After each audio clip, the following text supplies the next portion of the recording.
Avec Etoudi 2011, Equinox Télévision vous offre pendant 2 semaines, tous les soirs, entre 21h et 23h, un programme dédié aux candidats, un espace pour permettre aux différents challengers au fauteuil présidentiel de dérouler leur programme, de présenter leur projet de société pour le Cameroun. Mesdames, Messieurs, voici Etoudi 2018. Ce soir, nous déroulons le tapis rouge au plus jeune des candidats à l'élection présidentielle, Cabral Libi, 38 ans, coordonnateur du mouvement 11 millions, investi par le parti Univers. Cabral Libi, bonsoir.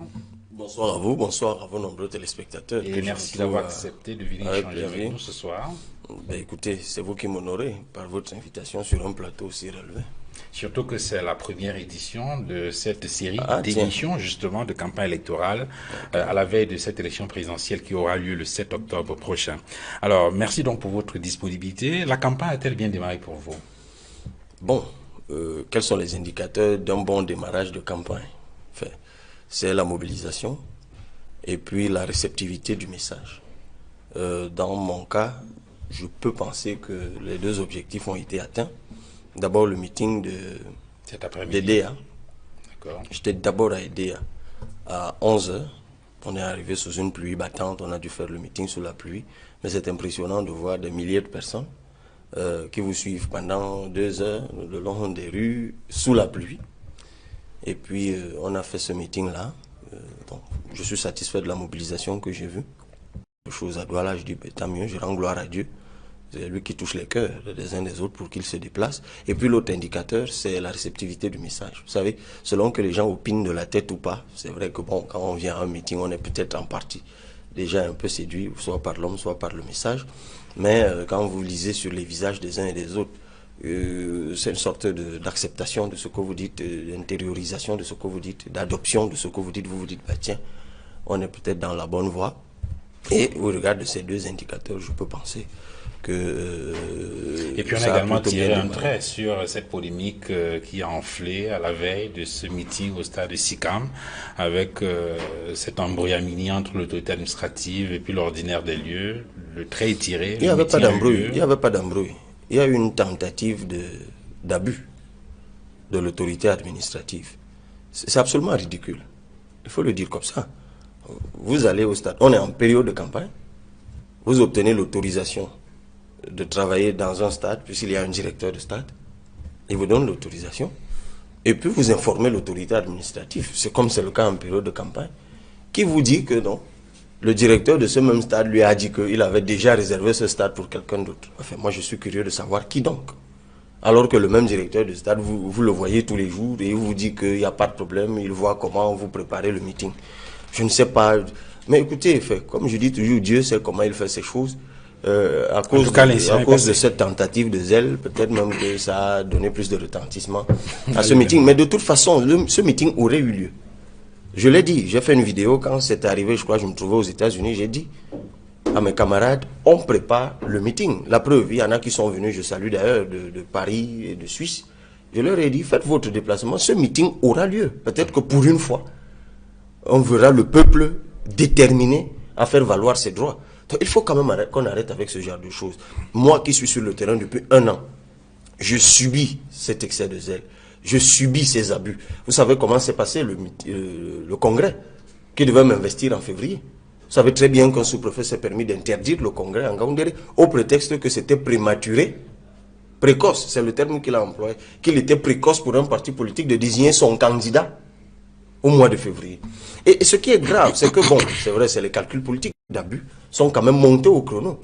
Vous savez, ce qui tue le café finit par tuer le cacao. Donc, souvent, quand ça arrive à l'heure, Vous aurez Edmond Kamga. Edmond, bonsoir. Bonsoir, monsieur Fangwa. Et merci d'être venu sur ce plateau. C'est avec plaisir que je suis sur ce plateau.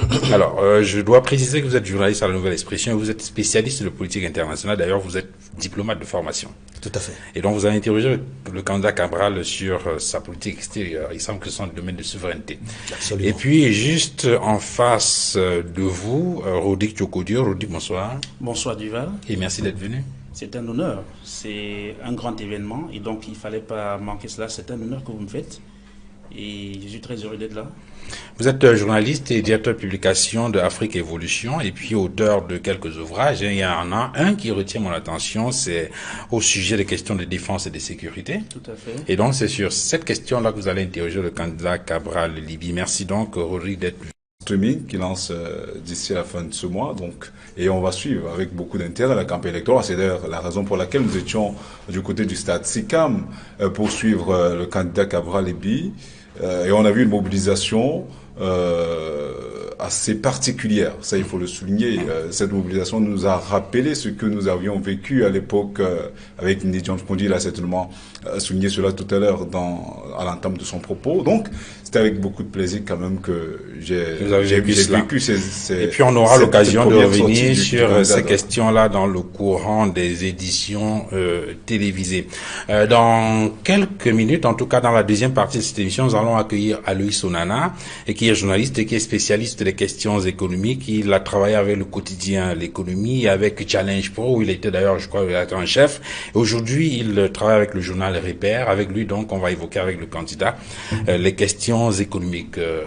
Cabral Libye, pour ouvrir cette émission, nous vous invitons à prendre quelques minutes, 4-5 minutes, pour résumer votre projet de société aux électeurs en regardant cette caméra. Mon offre de politique, ou mon offre politique, prend source dans une vision. Le Cameroun qui protège et qui libère les énergies, qui vient résoudre un problème. Le problème pour la protection, c'est que les Camerounais, de notre point de vue, se sentent abandonnés.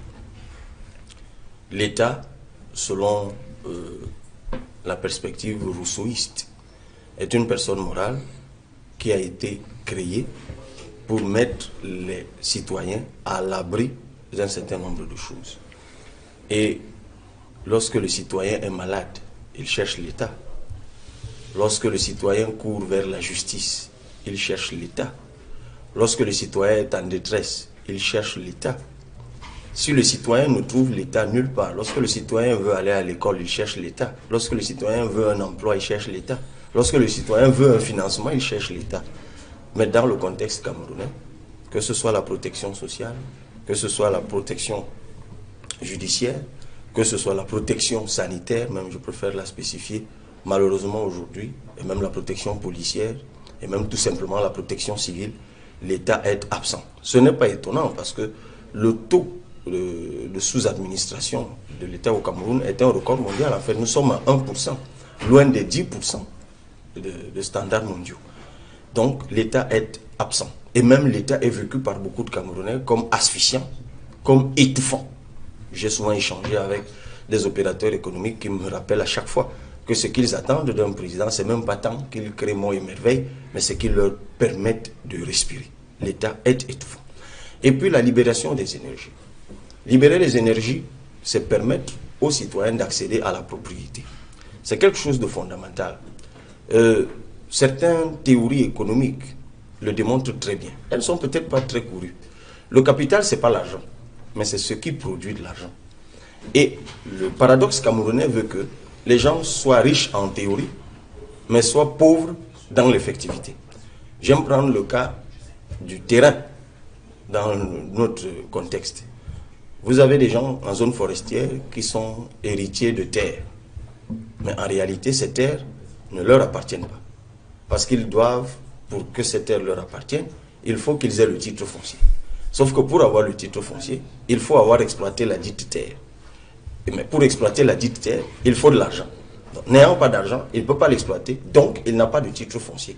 Alors que vous avez la loi de 1974 qui dit que lorsque vous avez des droits coutumiers sur une terre, vous pouvez l'immatriculer, à condition que vous la mettiez en exploitation. Et moi je dis non. Pour sortir les Camerounais de la pauvreté, pour ce cas spécifique, mais il faut leur donner le titre foncier gratuitement.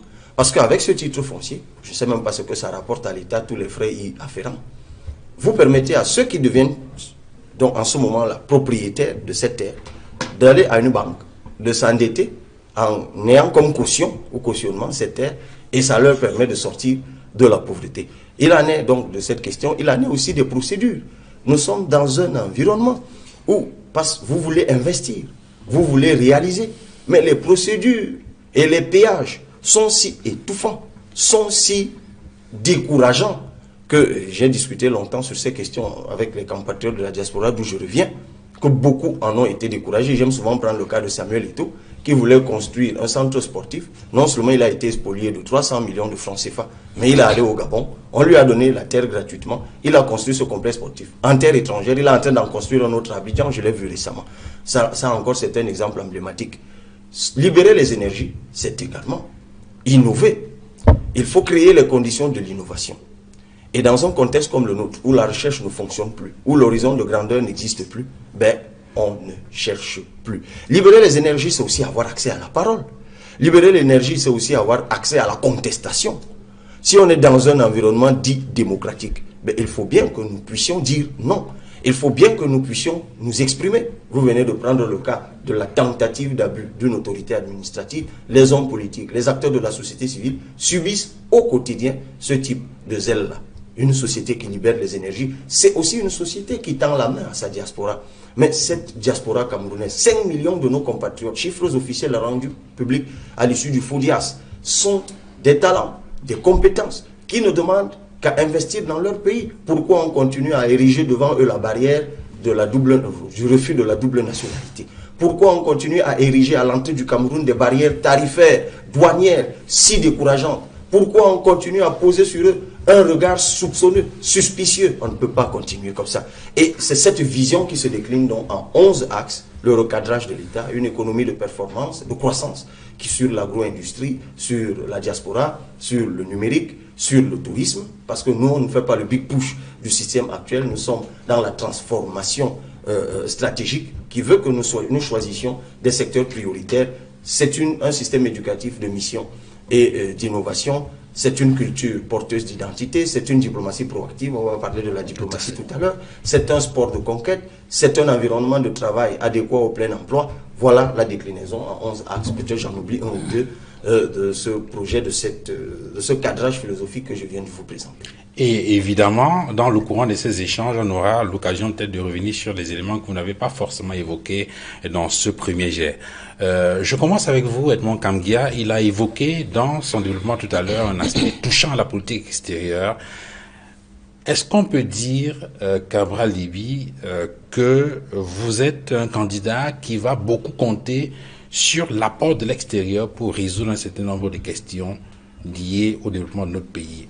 Quelle va être la place de l'extérieur? Quel va être le taux d'implication de l'extérieur dans la résolution des grands chantiers, dans la résolution des grandes questions qui préoccupent le Cameroun aujourd'hui? Alors, moi, je pose un double regard sur l'extérieur. Il y a l'extérieur national et il y a l'extérieur non national. L'extérieur national, pour moi, c'est comme je parlais de Samuel Eto'o tout à l'heure, ce sont nos propres compatriotes. Ils vivent à l'étranger. Ils exercent à l'étranger, ils ont des compétences à l'étranger, ont de l'épargne à l'étranger.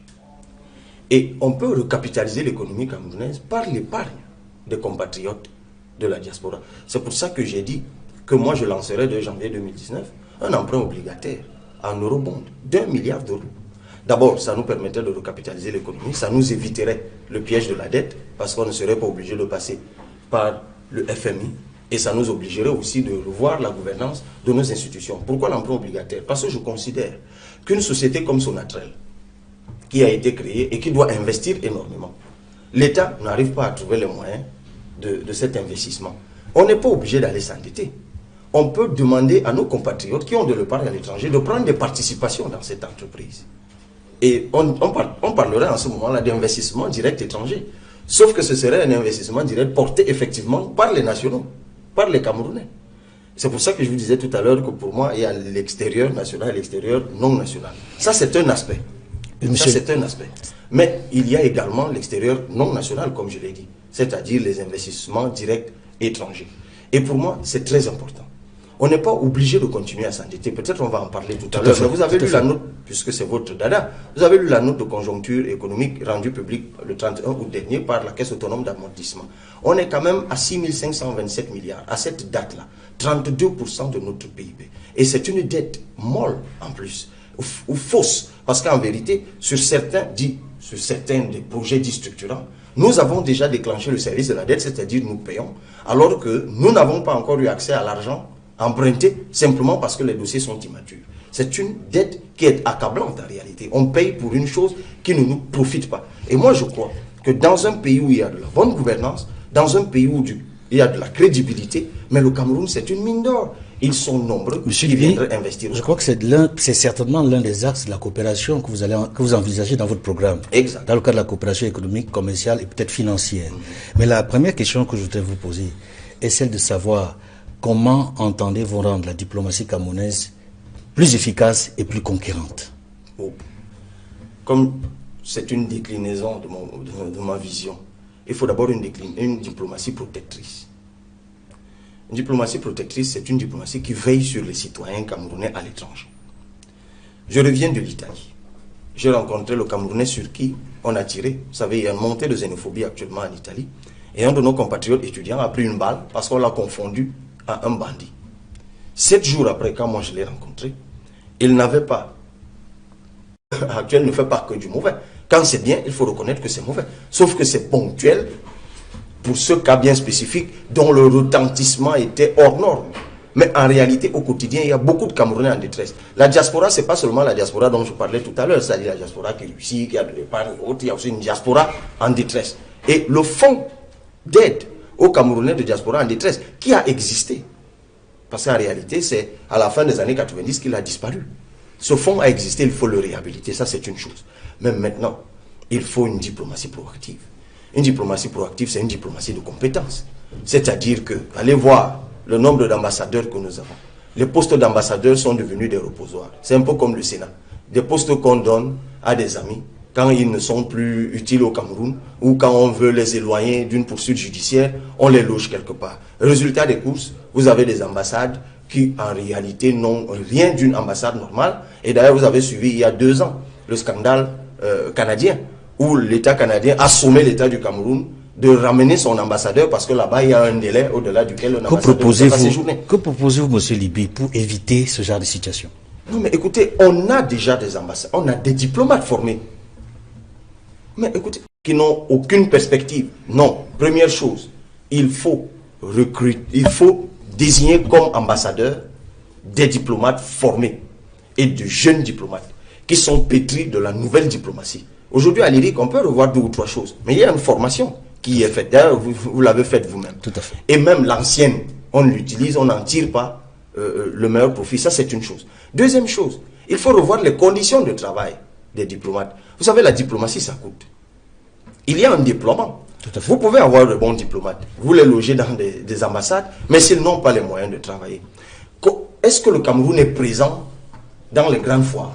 Allez-vous améliorer le traitement des diplomates? Mais bien sûr, je parle de conditions de travail.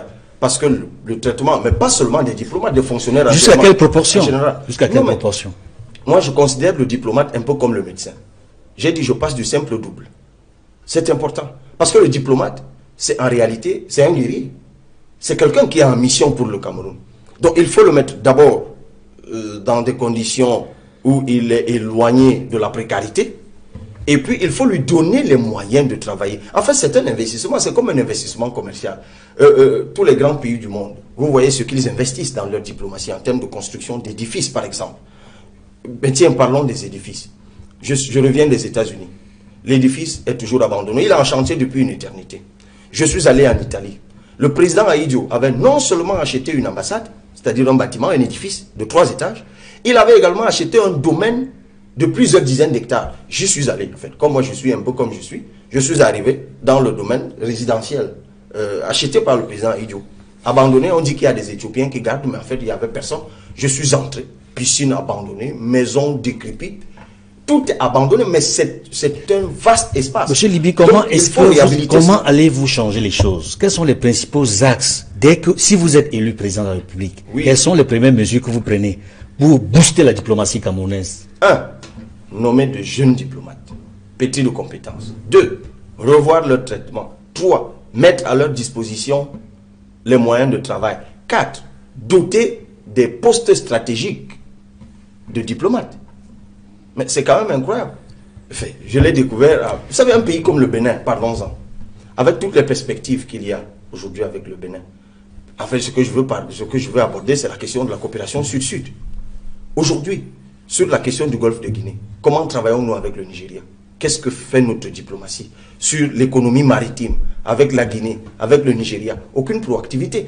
5e chose, il faut que le Cameroun soit présent dans les sphères internationales qui comptent. Les forats économiques, les forats futuristes. C'est de ces problèmes. Comment entendez-vous la régler et régler les autres problèmes qui vous ont proposés? Oui, oui, les autres problèmes, commençons par la nationalité. Oui. Avant même d'y aller, ma position sur la question était connue. Le code de la nationalité de 68 est désuet. Il était la fusion de la British Nationality Act et de l'ordonnance de 59, je crois, qui régissait le Cameroun oriental. Donc, en 68, le jeune État Cameroun a voulu protéger, et puis nous sortions des guerres d'indépendance, protéger sa nationalité. Moi, je dis ceci. Un pays qui compte le 5e de sa population à l'étranger, puisque nous sommes environ 23 millions et nous sommes 5 millions à l'étranger, ne peut plus s'autoriser de ne pas tirer le meilleur profit de sa diaspora. Donc moi, je ne suis même pas pour la double nationalité. Je suis pour la plurinationalité. C'est-à-dire, je souhaite même qu'un Camerounais, puisque moi je le considère comme un missionnaire camerounais. Évidemment, il y a la question de la protection de l'identité, qui compte aussi. Et moi, vous savez, je suis un peu nationaliste quelque part, parce que je tiens beaucoup à notre identité. Enfin, on pourra évoquer ça dans la question culturelle. Mais je pense que ce sont les États forts, des États proactifs, des États sérieux, des États entreprenants qui protègent le mieux. Le seul rempart de la nationalité, écoutez, lorsque nous commandons 500 000 ordinateurs, que nous allons payer par endettement, et qu'au bout de ça, aucun Camerounais ne sait fabriquer un ordinateur, vous pensez vraiment beaucoup de compatriotes veulent les faire entrer au Cameroun. Mais dites-moi, comment vous pouvez faire entrer des machines? Et d'ailleurs, ça concerne aussi le secteur de la santé, parce que j'ai rencontré l'un des 79 chirurgiens, cardiopédiatres, je ne sais pas, des gens qui opèrent les bébés. L'un des 79 spécialistes allemands, qui est un Camerounais d'ailleurs boursier, qui est revenu, personne n'a voulu de lui, il est reparti. Il veut construire des cliniques au Cameroun. Je parle de lui comme de tout investisseur camerounais. Les barrières douanières. Parfois, la machine que vous avez achetée à 1000 francs, on vous demande les mêmes 1000 francs pour la faire entrer au Cameroun. Bon, 1000 francs, ça passe. Mais lorsque c'est 1000 francs fois 1000, ça devient lourd. Mais qu'est-ce qu'on veut à la fin? Si on veut recapitaliser l'économie, on crée les conditions de cela, comme le font tous les pays prospères au monde. Donc, moi, je vais lever les barrières tarifaires. Oui, j'ai peut-être une dernière question sur si vous êtes élu président de la République. Vous savez qu'il y a tout un enjeu, tout un débat en ce moment. En octobre prochain, il y aura des élections à la francophonie. Le président français propose, en tout cas, a demandé au président rwandais qu'il était d'accord, a dit au président rwandais qu'il était d'accord pour qu'il propose sa candidate à la ministre des Affaires étrangères. Louise Mouchiki-Wabo. Tout à fait. Si vous êtes élu président de la République, vous êtes pour quelle candidat, la canadienne ou la rwandaise? Et par ailleurs, une autre question, est-ce que vous êtes pour un ministère chargé des Camerounais de l'étranger, comme ça se passe ailleurs en Europe de l'Ouest, en Afrique de l'Ouest? Non, moi j'aurais un gouvernement resserré à 15. En revanche, j'aurais au sein du ministère des Affaires étrangères un secrétariat d'État chargé de la diaspora. Pour la question de la francophonie. Oui, je réponds tout de suite en disant que, évidemment, logiquement, pour que le Cameroun se prononce sur un des candidats, il faut que le Cameroun ait déterminé lequel de ces candidats-là satisfait le mieux les intérêts du Cameroun. Donc il faut que je prenne connaissance de ce que propose chacun des candidats. En fait, ça participe de la prudence d'un homme d'État. Sur quel va être le taux d'implication des amis du Cameroun dans la résolution, par exemple, d'une crise comme la crise anglophone? Vous savez que les questions de sécurité aujourd'hui sont au cœur du débat dans notre pays. Est-ce que vous comptez solliciter, et à quel taux, les pays amis du Cameroun pour contribuer à la résolution de la crise? Je pose la question parce que, bien évidemment, vous savez, il y en a qui estiment depuis quelque temps qu'il faut solliciter plus fortement encore, par exemple, les organisations internationales qui devraient s'impliquer davantage pour contraindre l'État du Cameroun. J'ai d'ailleurs eu le privilège de rencontrer un des instructeurs américains qui est passé récemment au Cameroun pour former nos militaires. Je l'ai rencontré à Atlanta. Ça m'a d'ailleurs permis. Nous n'avons pas besoin des amis étrangers pour discuter avec nos compatriotes, pour que le pouvoir discute avec les citoyens anglophones, y compris même ceux qui sont en prison. C'est l'État qui les a mis en prison, c'est l'État qui peut les en sortir. Nous n'avons pas besoin des amis étrangers pour scolariser les Camerounais en langue locale, pour que nous sortions de la captivité francophone, anglophone dans laquelle nous sommes depuis le 4 mars 1907, date à laquelle le Cameroun a été partagé comme butin de guerre en une égale part entre la France et l'Angleterre. En pleine Première Guerre mondiale. Nous faisons face aux conséquences de nos errements propres, de nos errements endogènes, notre condescendance, notre mépris et notre négligence sur un certain nombre de sujets ne nous oblige pas à aller rechercher des amis étrangers. Moi, en tout cas, élu président de la République, je réglerai cette question parce qu'il y va de l'honneur du Cameroun et de l'honorabilité du Cameroun. Sur des crises endogènes comme celle-là, nous bradons notre respectabilité en nous faisant conseiller par des personnes d'ailleurs qui ne maîtrisent même pas forcément la profondeur du problème. Oui, avant d'embrayer sur l'article, le volet sécurité et défense, vous me permettrez de revenir sur, de m'attarder un peu sur l'aspect politique international du candidat pour lui poser la question. Alors, cette diplomatie-là que vous voulez proactive, sur quel logiciel va-t-elle fonctionner en fait? Parce que c'est bien beau de mettre les diplomates en mission, de les recruter, de les former, ils le sont d'ailleurs, mais sur quel logiciel vont-ils travailler pour vous faciliter la tâche? Est-ce que, enfin, vous allez passer au crible, au scanner, si vous voulez, les 50 dernières années tout au moins de notre relation avec un pays comme la France? C'est-à-dire que, est-ce qu'on va réviser les accords de coopération, les accords militaires, tous ces accords qu'il y a eu avec la France? Vous avez cité le Bénin tout à l'heure. Patrice Talon, par exemple, dans une diplomatie toujours proactive, est en train d'obtenir de la France le rapatriement d'un certain nombre d'objets d'art, si vous voulez, de la richesse culturelle du Bénin, qui jusque-là étaient dans les musées français. Et le Rwanda, dont on a cité également, avait changé, vous vous souvenez d'abord, sa langue nationale pour opter pour le français. Donc il y avait là, si vous voulez, pas un apaventrisme, ça c'est votre expression, mais une forme aussi, d'affirmation. C'est une de vos expressions, il y a un certain temps déjà. Donc alors, quelles seront donc votre relation? Sur quel logiciel ces diplomates-là vont travailler? Quelles seront vos relations, si vous voulez, sous quel prisme allez-vous mettre vos relations, les relations du Cameroun avec les partenaires comme la France? D'abord, je vous remercie vraiment de m'avoir facilité la tâche. Ce n'est pas toujours évident de construire un pont entre les logiciels et la diplomatie. C'est juste pour rire. Mais maintenant, je comprends très bien ce que vous voulez dire, parce qu'il y a un paradigme ancien, qui est le paradigme postcolonial de la subordination et même de la subordination, si vous voulez, duquel il faut sortir. Et c'est ce paradigme que moi je veux changer. J'inscris la coopération camerounaise sous le paradigme gagnant-gagnant. Nous sommes quand même 60 ans pratiquement après les indépendances et nous ne pouvons plus continuer de fonctionner sous le logiciel, pour employer votre terme, qui ne privilégie pas ou qui ne rémunère pas suffisamment ou qui ne reconnaît pas suffisamment les intérêts du Cameroun. Donc, les amis du Cameroun resteront les amis du Cameroun. Moi, je n'ai pas l'intention de chasser une puissance du Cameroun. On aura toujours besoin de la France, de l'Allemagne, des États-Unis et ailleurs. D'ailleurs, je considère que nous ne tirons pas un meilleur profit de notre coopération. Les APE sont là. On les a signés précipitamment, alors que ça nous aurait permis de booster notre économie, mais nous ne sommes pas mis au point. Ce n'est pas eux le problème, c'est nous.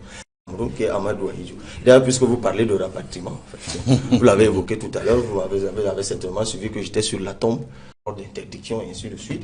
Ça continue aujourd'hui, 60 ans après les indépendances, à préjudicer les intérêts des Camerounais et même finalement aussi les intérêts des Français, parce que ça donne une mauvaise image de la France. Mais ce n'est pas aux Français, dans l'hypothèse où ils tirent un meilleur profit de ces accords. Ce n'est pas à eux de se montrer pressés de les réviser. C'est à nous de nous montrer pressés et de les inviter à nouveau. Mais la question justement, c'est sur la capacité de ces États à pouvoir s'affranchir. Est-ce que les États africains ont les coudées franches justement pour pouvoir prendre les décisions dans ce sens? Mais si vous employez le terme capacité, c'est que vous dites de façon sous-jacente que jusqu'ici, celui qui nous dirige a été incapable de le faire. Mais vous ne pouvez pas me calquer sur les incapacités de ceux qui me précèdent. Ce sont les leurs, au bout de 36 ans, s'ils n'ont pas pu, c'est leur bilan. Ce ne sera pas le mien.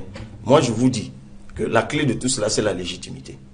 Ce sont les présidents élus qui ont les coudées franches, qui leur permettent de discuter d'égal à égal, comme le dit le chapitre, l'article 2, paragraphe B de la Charte des Nations Unies, avec les puissances. Les relations internationales, ce n'est pas que du droit, ce sont des relations de puissance. C'est le plus fort qui dirige. Et vous devez sur la table de négociation, puisque vous avez parlé du Rwanda, tiens, vous voyez comment le Rwanda a corrigé sa coopération.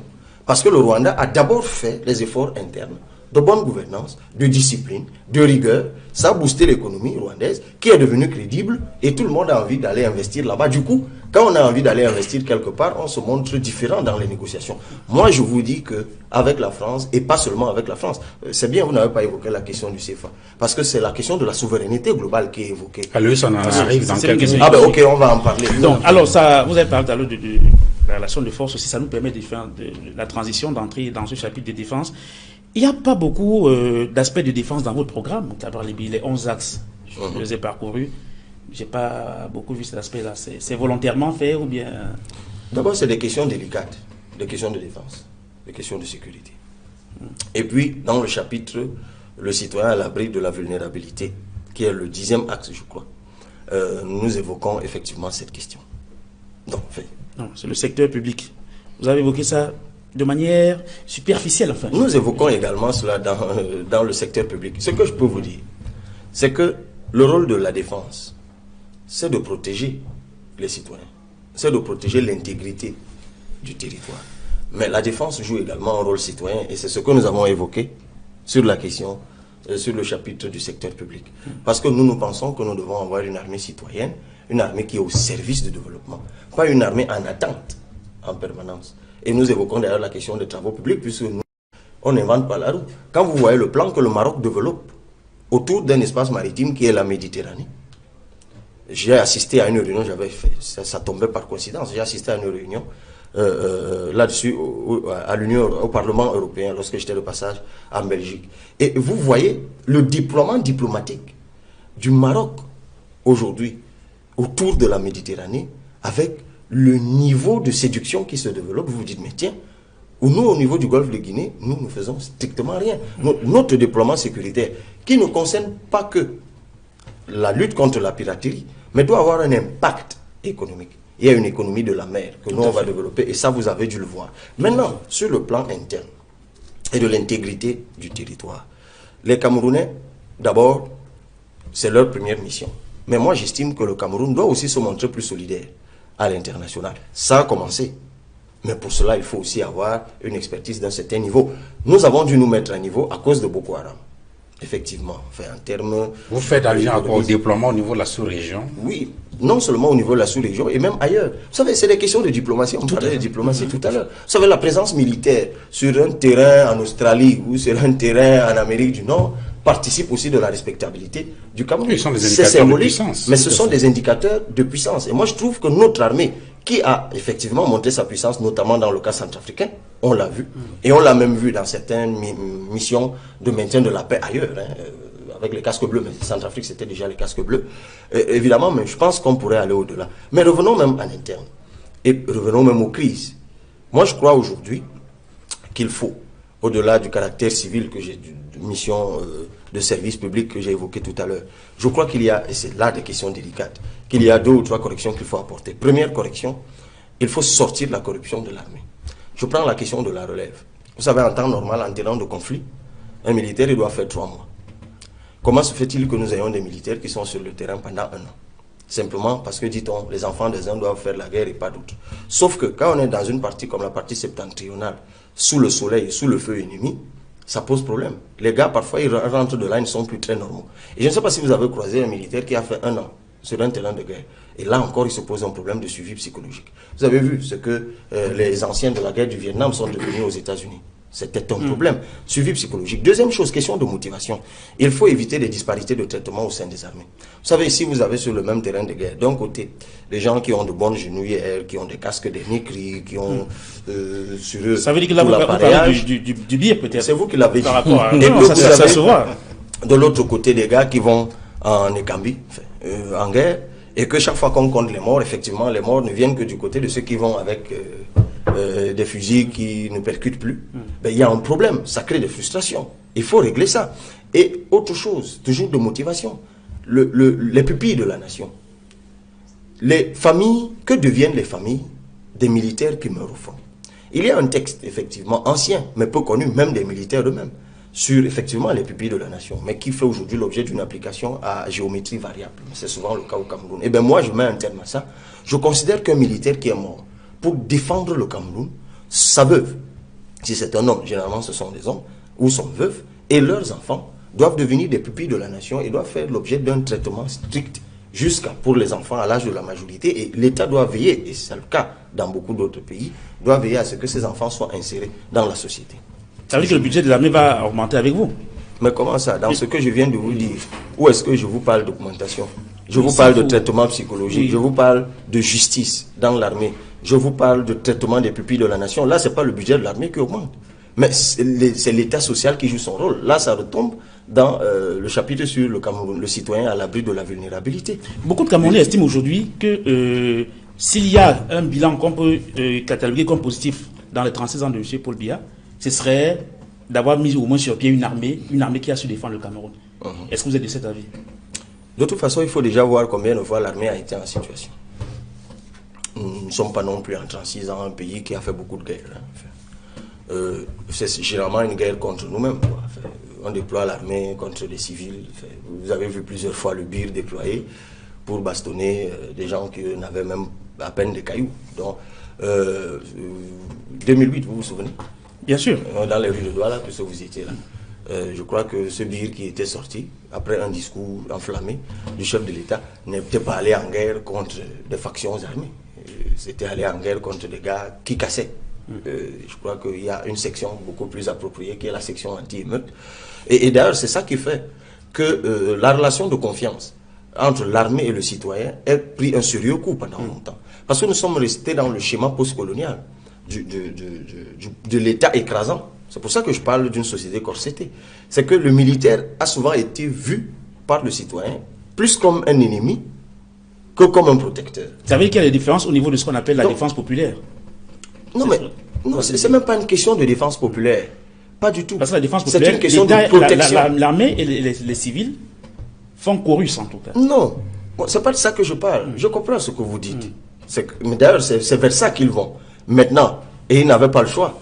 Parce que dans la guerre contre Boko Haram, il fallait la collaboration des civils. Et vous vous rappelez des différents rapports d'Amnesty. Vous voyez les vidéos qui circulent depuis un certain temps, qui ne sont pas d'hier, et qui traduisaient un certain état d'esprit. Donc, le respect, vous savez, récemment, j'étais dans un aéroport étranger qui a connu un attentat. Et les militaires continuent dans ce pays-là à circuler dans l'aéroport à longueur de journée. Mais vous n'avez pas idée à quel point ils sont rassurants. Quand vous les voyez, ces militaires, d'abord ils sont souriants, en venant, prompts lorsqu'ils sentent que vous êtes égarés à vous donner le renseignement. Maintenant, regardez la garde présidentielle quand le président sort. Regardez comment ils se comportent dans la rue. Vous vous demandez si c'est leur président à eux tout seuls, si c'est notre président à nous tous seuls. Parfois, de la qualité de certains fusils, de la qualité de certains casques que les gars doivent porter, et puis l'état d'esprit de notre armée. Et là, je ne vais pas inventer la roue. Toutes les dispositions qui ont été annoncées au cinquantenaire des armées sur la retraite des militaires. Pourquoi on n'applique pas ces dispositions? Mais il faut voir comment nos militaires vont en retraite. Mais ça, ce n'est même pas un problème spécifique aux militaires. C'est un problème global. Le taux de mortalité des retraités au Cameroun est trop élevé. Parce qu'il y a, et moi je mettrai en place, un programme pour l'utilisation, le terme un peu brutal, de ces retraités. Parce que nous avons une société extrêmement jeune. Et en plus, dernière chose, je ferai une réforme de la CNPS. Je ne considère pas que la CNPS puisse faire des placements, mais ça on va peut-être parler en économie, de l'argent des retraités, et que les retraités ne soient pas rémunérés par l'argent de la CNPS. Pour moi, c'est une injustice. Alors, je ne sais pas les bénéfices générés par les placements. Je ne sais pas si Edmond avait une autre préoccupation pour... Plus dans des postes importants à l'international. Non, les Camerounais sont très présents à l'international. Méfiez-vous. Je veux parler avec l'accompagnement de l'État. Avec l'accompagnement de l'État. Uniquement technique et malheureusement subalterne. C'est ça. Donc, ils sont très compétents. Ils sont partout. Moi, j'en ai croisé aux Nations Unies récemment, à New York. J'étais même impressionné de voir ce nombre de Camerounais. Mais les postes de rayonnement diplomatique... C'est de ça qu'il s'agit. Mais oui, mais parce que vous n'avez pas une politique proactive. C'est de ça que je vous parle. Et donc, en rajeunissant... vous avez un État inerte, un État endormi, un peu comme la plupart de ceux... Quelles mesures prendrez-vous pour rendre concret? Mais il faut avoir des diplomates compétents. jeunes qui ont envie de porter haut l'étendard du Cameroun. Et puis, tout ce que je vous ai dit augmente la crédibilité et la respectabilité du Cameroun à l'international. Et qui fait que lorsque nous concourons à certains postes, nos exigences sont prises en compte. Parce que je vous rappelle que la désignation à ces postes, ce n'est pas qu'une désignation diplomatique ou démocratique. Souvent, on vous concède une position parce que derrière, on sait qu'on vous tient ou que vous tenez les autres sur tel ou tel point. Le Cameroun est complètement effacé.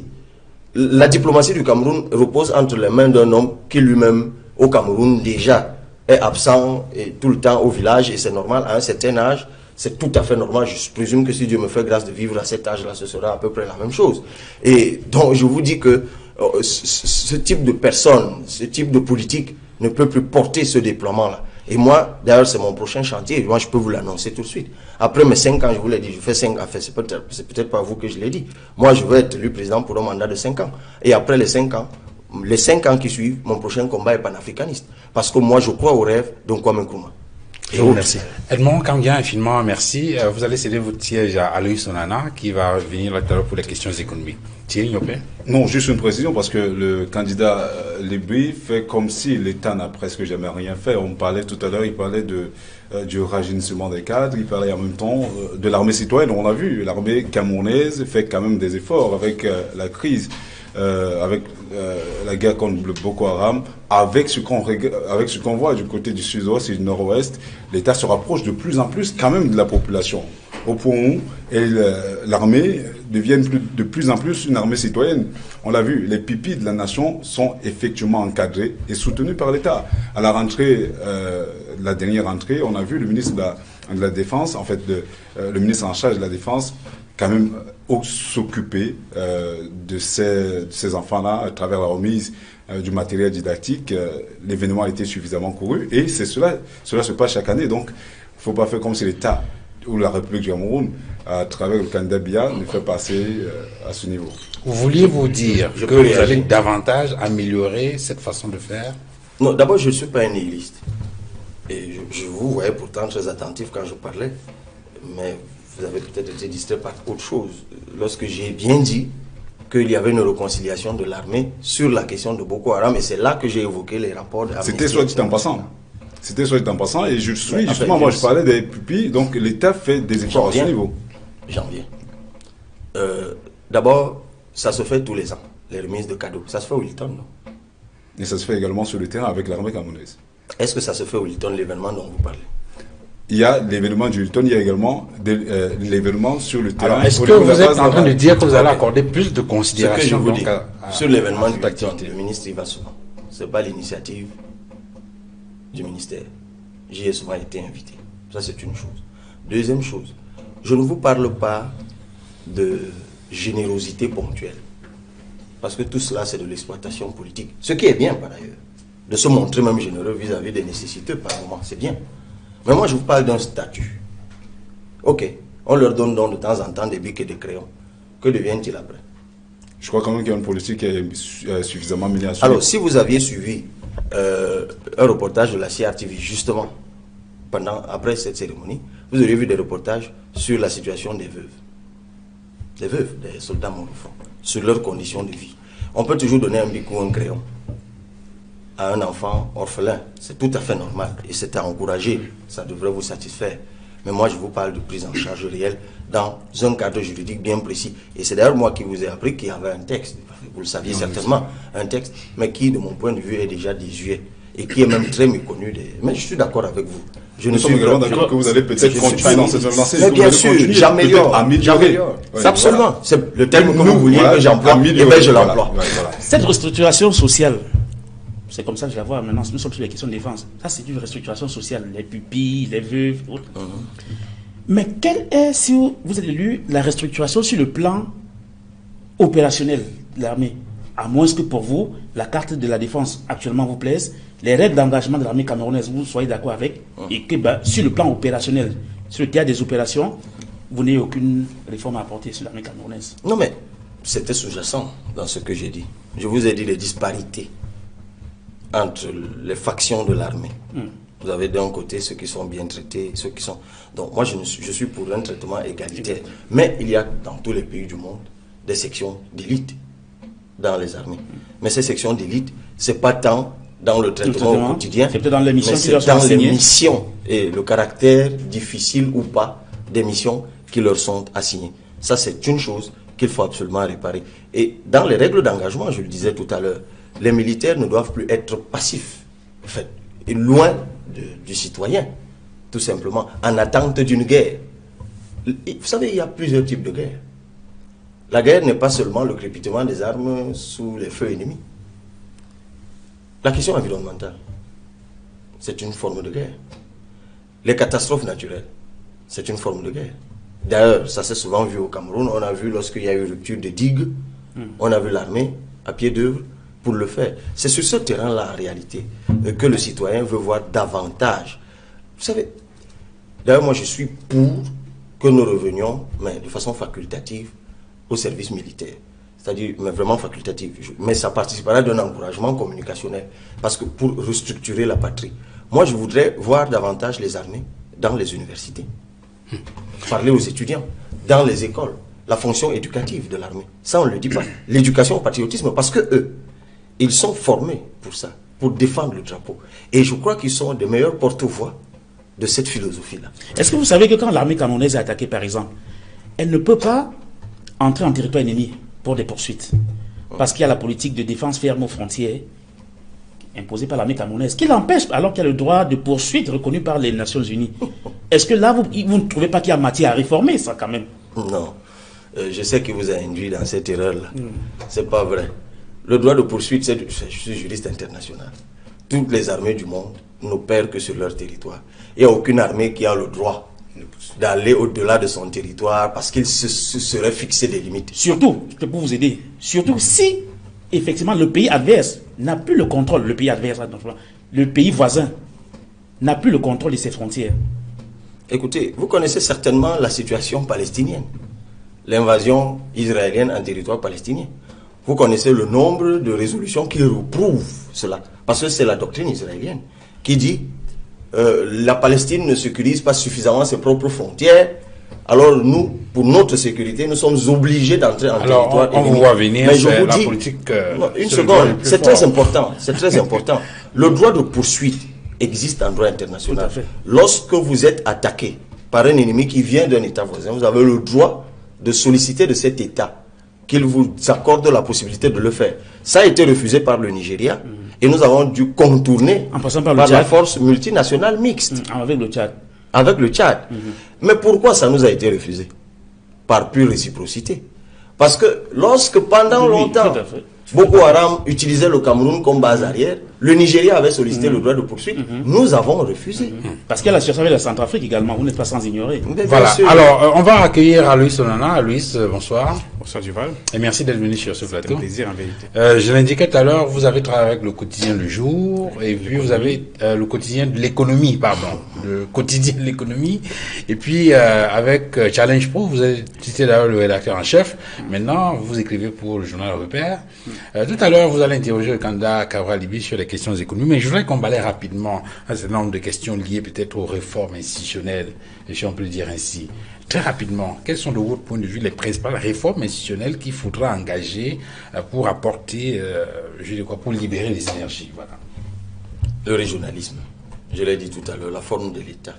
Je n'invente pas la roue, c'est déjà dans l'esprit de la Constitution de 96 et dans la lettre des lois de 2004 dispositions communes aux communes, dispositions communes aux régions. Moi, je veux faire de la commune le levier du développement. Tout pour moi se construira à partir de la commune.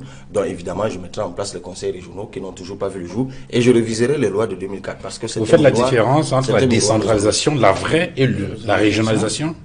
Non, en fait, c'est des termes voisins. Je suis juriste et publiciste. Régionalisation, décentralisation, la vraie. Régionalisme et même fédéralisme.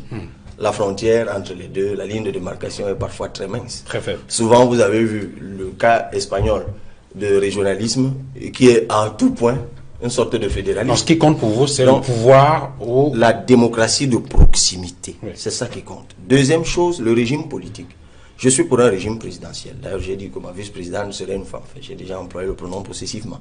Donc, pour moi, et c'est d'ailleurs plus proche de nos cultures, cheval, celui qui reçoit le mandat du peuple c'est le président de la République. C'est lui qui répond devant le peuple. C'est lui qui doit veiller à ce que ce qu'il a promis au peuple soit réalisé. Je ne partage pas l'hypocrisie juridique, je l'appelle comme ça c'est mes travaux personnels. J'appelle ça l'hypocrisie juridique du Premier ministre fusible. Et dans notre cas d'ailleurs, ça a fait beaucoup de dégâts parce qu'en plus nous sommes dans un régime présidentialiste. Qu'est-ce qui vous fascine dans le régime présidentiel par rapport aux la questions responsabilité du président, l'équilibre des pouvoirs. Pour moi, c'est cela qui compte. Un président responsable de ses actes, qui agit au quotidien et qui assure le suivi de l'implémentation des engagements. Ceux qui sont dans les régimes semi-présidentiels ou semi-parlementaires vous diront également que là, il y a une forme d'équilibre des pouvoirs. Le pouvoir est le pouvoir, comme l'indiquait Montesquieu. Est-ce que vous n'avez pas le sentiment que ça peut également participer de ce jeu-là? Vous connaissez combien d'exemples de semi où il y a des équilibres en dehors du Cameroun? Où il n'y a pas d'équilibre. Alors, le Cameroun, c'est un cas de semi. Non, ça ne tient pas. Justement, il faut passer à autre chose. Mais continuons dans les réformes. Je suis également pour le resserrement du gouvernement, mais ça je l'ai déjà dit, et pour le toilettage institutionnel. Quelque chose de fondamental, je ne le disais plus à vos confrères que je le disais tantôt, il faut lire un rapport de la Chambre des comptes qui date de 2009 sur les établissements publics administratifs au Cameroun. Vous allez vous rendre compte qu'il y a des poches de gabegie et de déperdition d'argent incroyables.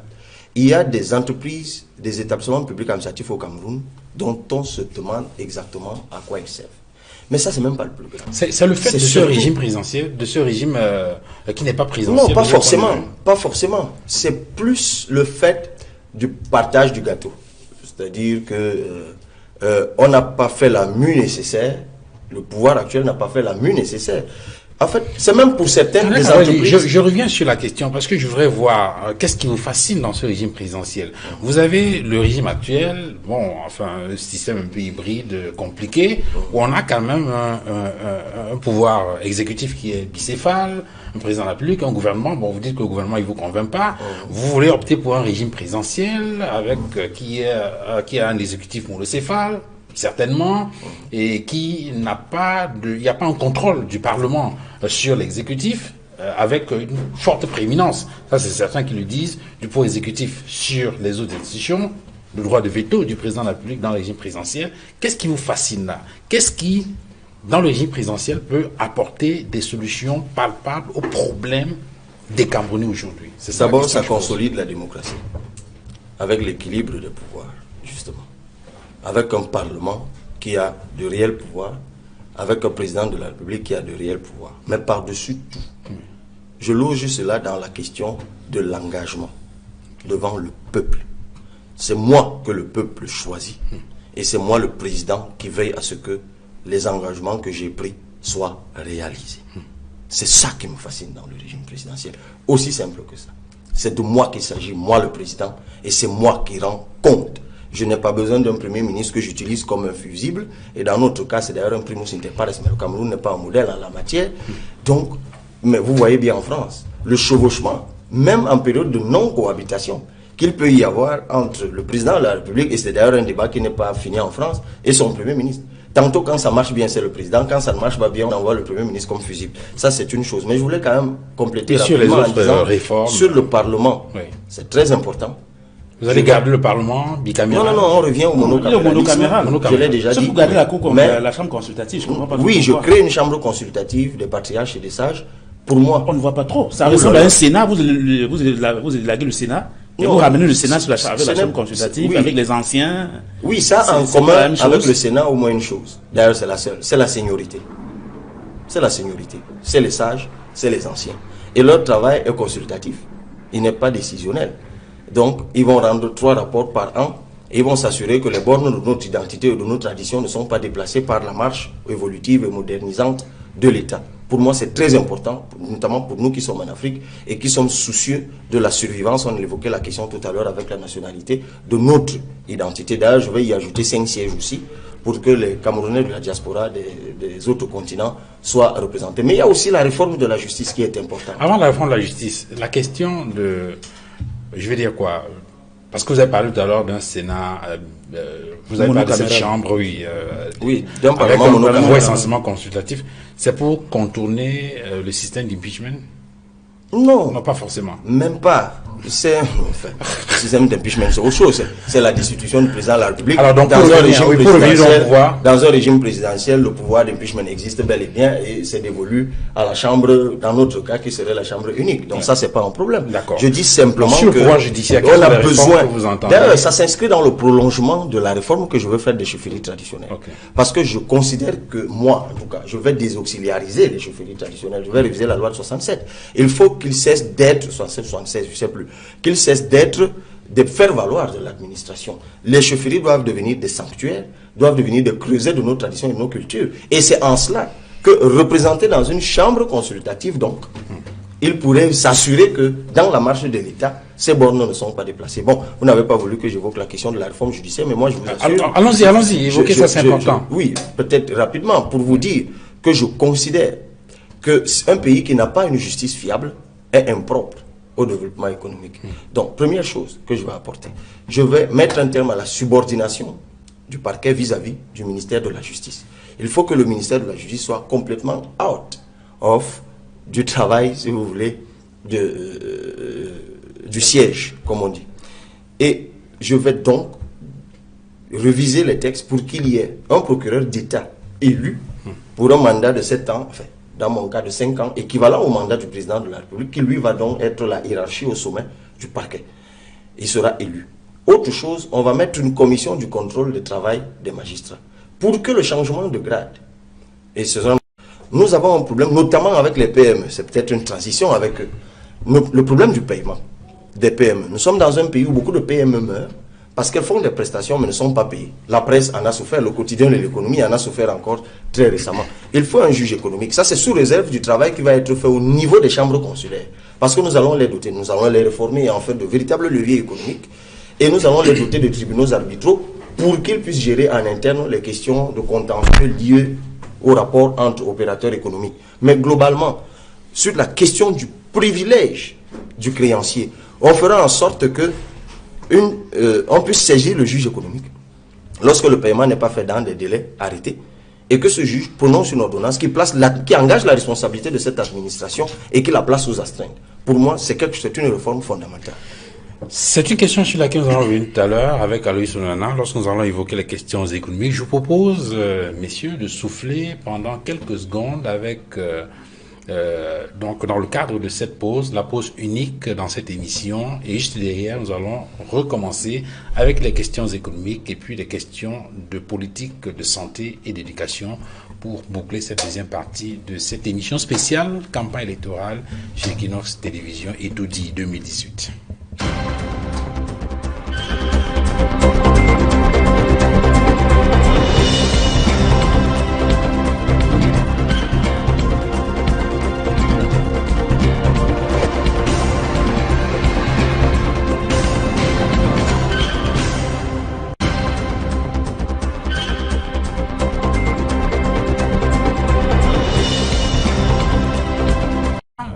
Sur les questions économiques, peut-être pour vous introduire, candidat Cabral Libye, quels vont être les axes majeurs de votre politique économique pour le prochain mandat, si vous êtes élu président de la République le 7 octobre prochain?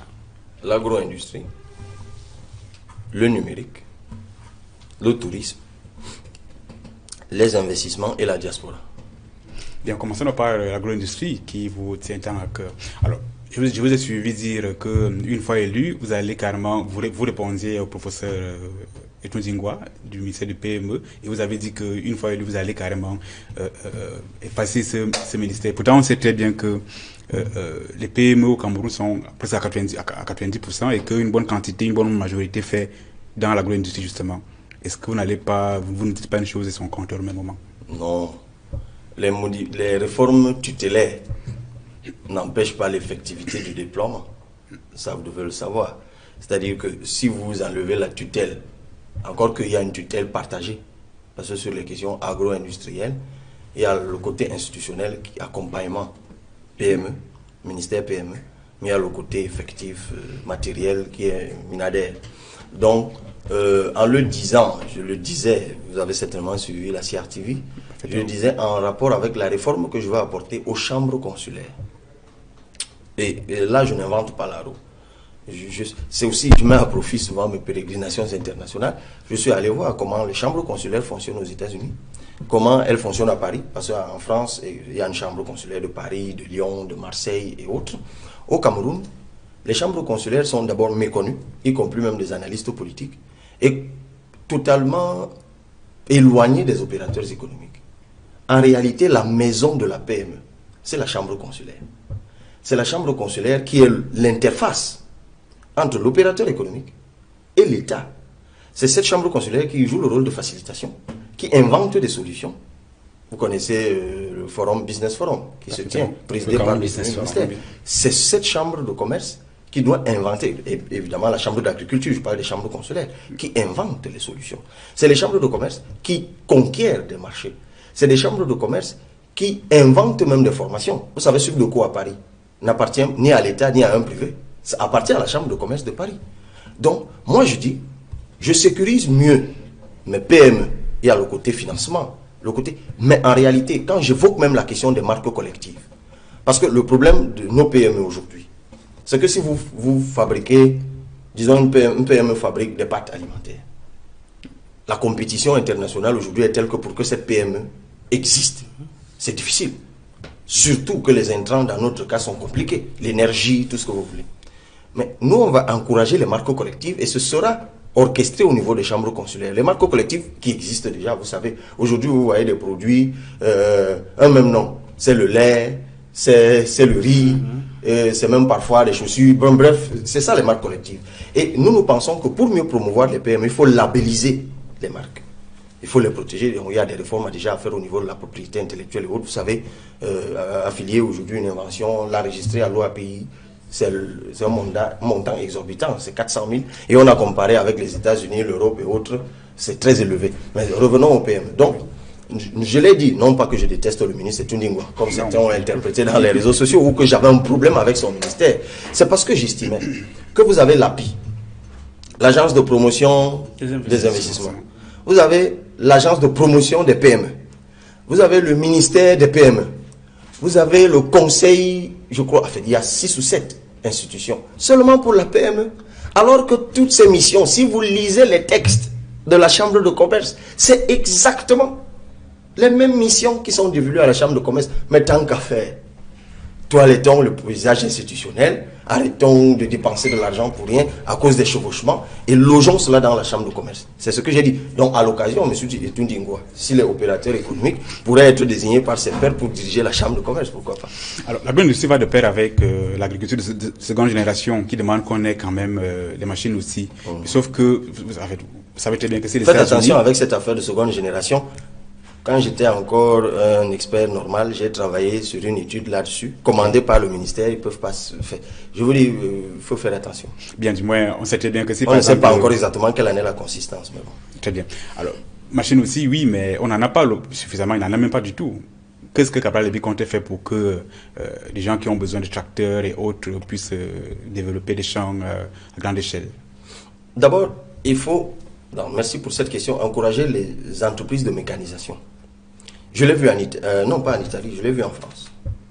Je suis allé, c'est pas, chaque fois que moi j'y vais, je vais en zone agricole pour voir ce qui peut aller. Je suis allé à Drigny, c'est en Bretagne, c'est une zone agricole, hein, c'est là-bas que l'essentiel du lait et tout ça vient.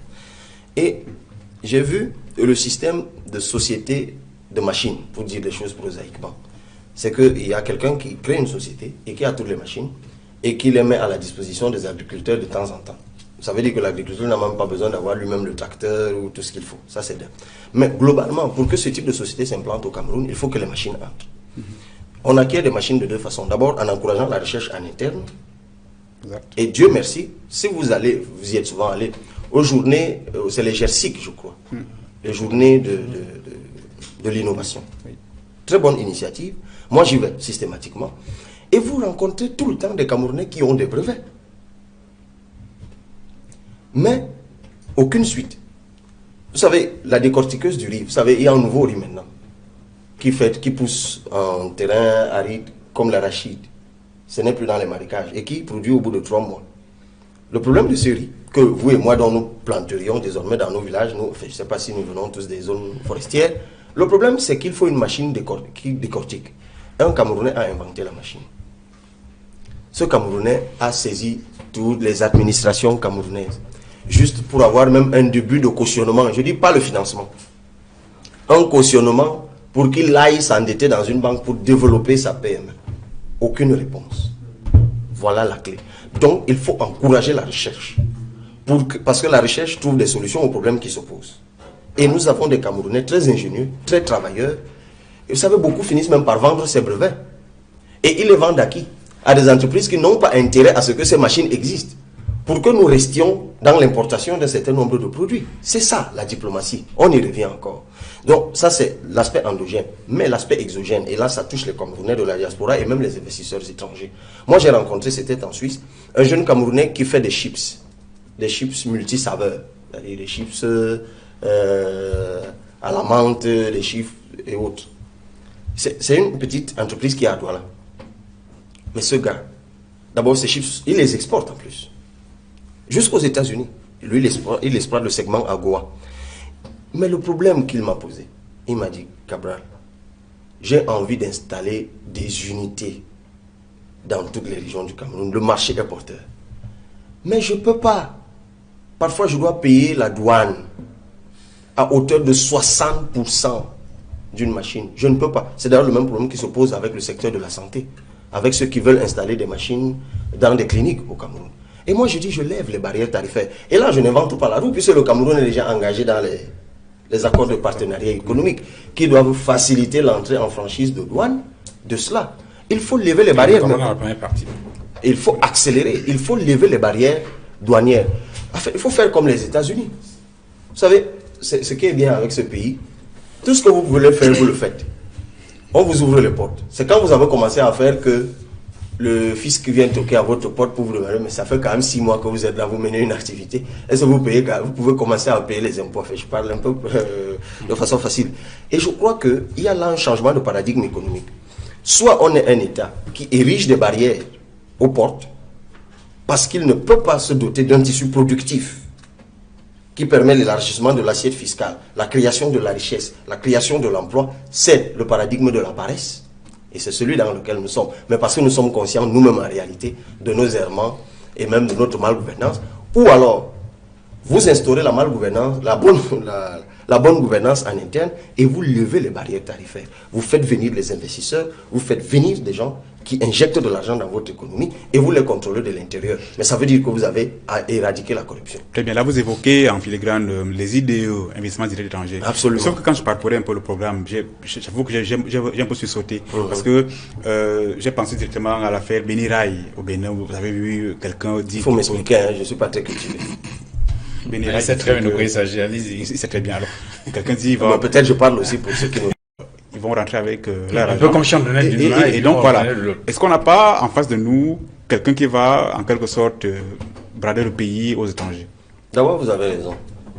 Vous avez raison. Si vous pratiquez une politique des idées outrancièrement exogène, vous pouvez même créer de la richesse. C'est le cas de certains pays d'Afrique où il y a une richesse réelle, il y a des emplois, il y a une économie très dynamique. Sauf qu'il y a une expatriation des devises. C'est un problème pour certains pays. C'est un paradigme, d'ailleurs, qui fait ses preuves. Hein. C'est un paradigme qui marche bien dans l'économie des services, notamment. Mais bon. Moi, je suis dans l'entre-deux.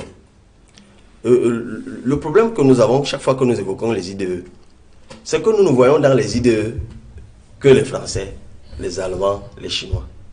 Nous oublions que Eto'o-fils, quand il veut créer le complexe sportif à Kribi et qu'il se fait voler 300 millions, quelle est la nature de cet investissement?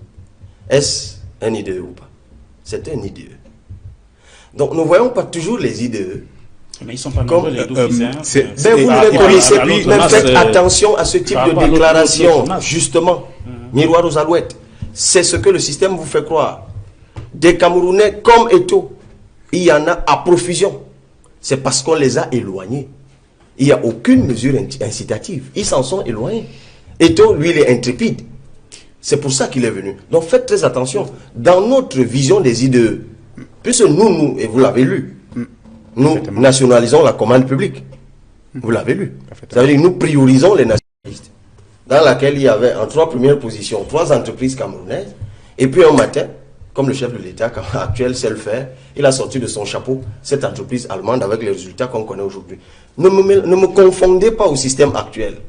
Moi, je vais prioriser mes compatriotes. Mais comme je le disais quand on évoquait la question de la diplomatie, c'est que seuls les présidents légitimes, élus par leur peuple, portés par leur peuple, et quand je dis légitime, je ne parle pas seulement du candidat sortant.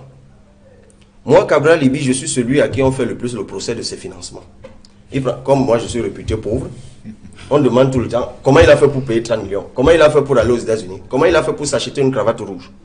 Mais les autres, ils brassent devant vous des milliards tous les jours, mais comme ils sont réputés riches, vous ne cherchez pas à savoir d'où ils prennent cet argent. Faites très attention. C'est en ce moment qu'on perd parfois les coudées franches. Il y a toujours des gens ou des entreprises qui sont promptes à vous aider, même à prendre le pouvoir. En contrepartie de quoi? De ces idées que vous redoutez, justement. Il faut faire attention. Est-ce que... s'il vous plaît, Loïs, oui. Vous semblez être très d'accord avec les APE. Pourtant, vous avez tout à fait suivi le débat qu'il y a eu avec le secteur économique ici, qui semblait effectivement dire que cette agro-industrie que vous êtes en train de promouvoir, du fait de ces APE-là, effectivement, ne pouvait pas naître parce que nous n'étions pas encore prêts. C'est la faute, certainement, du pouvoir partant qui n'a pas suffisamment travaillé. Mais la réalité est là. C'est que le tissu économique, si vous voulez, n'était pas prêt pour accueillir ces entreprises en termes des APE. Pourtant, vous semblez les promouvoir. Non, mais j'ai longtemps été contre les APE. Tout à fait. Et c'est pour ça que j'étais contre les APE. Là, je rends hommage à un personnage camerounais bien connu, Bernard Ndjongan. J'ai envie de dire que c'est lui qui m'a initié au combat contre les APE. C'est lui qui m'a expliqué ça. Et je suis tombé sur un document du ministère de l'économie qui est intitulé État de l'économie camerounaise face aux APE, qui date d'octobre 2013. Où vous voyez un document produit par le MINPAC qui lui-même dit que le Cameroun n'est pas prêt à entrer dans les APE. Les APE ne sont pas mauvaises. C'est pour ça que je vous dis que moi j'étais contre les APE tels que nous souhaitions, tels que le président actuel nous y avait amené. Ça détruit l'économie, ça déstructure l'économie. C'est facile à comprendre. Si vous dites que le poulet, je dis n'importe quoi, on n'en est pas encore là. Si vous dites que le poulet français entre au Cameroun en franchise de douane, mais le français va vous... D'abord, il est gros, il est bon marché. Pourquoi? Parce qu'il est subventionné en France. Vous, au Cameroun, vous ne pourrez jamais être compétitif, même si vous avez le bon poulet du village, que moi j'aime particulièrement dans la sauce d'arachide. Parce que tous les intrants sont chers. Vous n'êtes pas subventionné. L'électricité est chère, tout est cher. Du coup, le vôtre coûte cher. Du coup, si vous entrez dans les APE, sur cette question bien précise, vous tuez l'éleveur de poulet local parce que le marché sera inondé par l'eau. J'ai pris ce temps-là, peut-être pour expliquer ceux qui ne comprennent pas. Alors que lorsque tous les grands pays du monde sont dans les APE, les Américains sont dans les APE. Mais qu'est-ce qui a changé? La France elle-même fuit un peu les APE que les Américains leur proposent. Mais oui, mais parce qu'ils savent que s'ils entrent là-dedans, la puissance productive américaine va détruire certains socles de leur marché. Maintenant, moi, je dis... Qu'est-ce qui a changé entre temps, effectivement? Non, rien n'a changé. Je dis simplement ceci. Avec la politique que moi je propose, je fais le rattrapage nécessaire. Donc, je n'ai même pas besoin de recuser les APE. L'État, c'est aussi la continuité du service. Je n'ai pas besoin de recuser tout ce qui a été fait par le président. On peut refuser. Trump est revenu, il a refusé beaucoup d'accords signés par Obama. Bien sûr. Bien sûr. Ce n'est pas une contrainte. Mais sauf tout à l'heure, ce n'est pas vous qui m'avez branché pour que je dise que je vais réécrire les accords. Pourtant, c'est vous qui m'avez posé la question. Donc, je suis en train de vous dire que sur le cas spécifique des APE, c'est en fait un levier économique.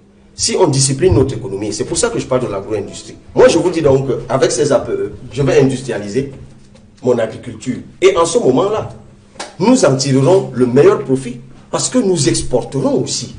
Nous aurons une capacité productive. C'est ce que je dis. Vous savez, vous avez cette option qui veut que vous recusiez tout ce que vous avez trouvé pour faire la rupture et tout le reste. Moi, je dis, sur cette question bien précise, avant d'évoquer la question du franc CFA qu'on a d'abord effleuré en début d'émission, je n'étais pas encore là. Je voudrais que nous venions un peu sur les champions nationaux. On parlait des IDE. Vous arrivez au moment où le camp d'en face avait déjà commencé à accompagner certains patrons afin de faire de champions. Qu'est-ce que vous comptez faire pour que... Donnez-moi un exemple de champion. On est en train d'accompagner actuellement la société SNS qui produit du café en Konsamba. Je crois que c'est en Konsamba, oui.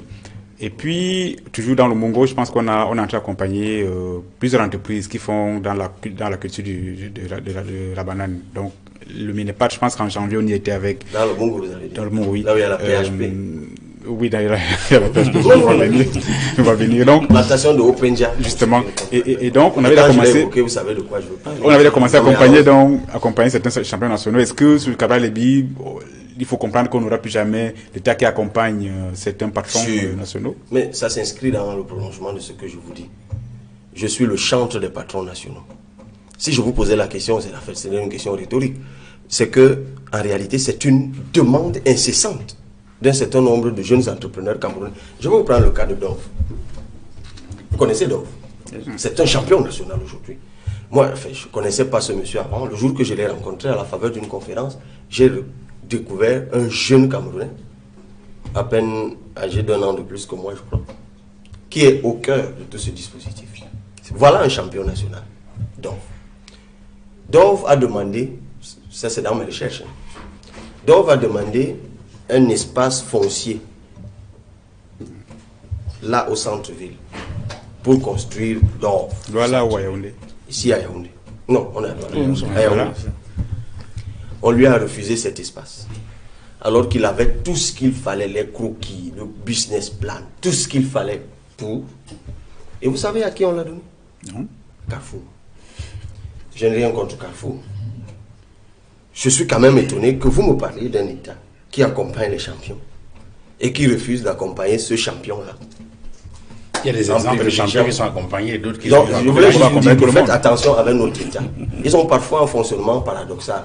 Ce que Faut-il vous deux dirigez. poids, deux mesures, c'est ce que Il vous fait dites. une chose ici Mais exactement l'esprit le contraire là-bas. Mais ce que vous m'avez donné comme exemple est à féliciter sous réserve de ce que la proximité avec PHP ne soit pas un problème. Non, sauf que- c'est sauf que- vrai que l'esprit y est, peut-être maintenant qu'il faut Et il faut aller un peu l'encourager. plus loin. Il faut Peut-être l'encourager. c'est autre Donc, chose, non, mais je c'est- vous l'ai dit, ça se situe dans le prolongement Ok.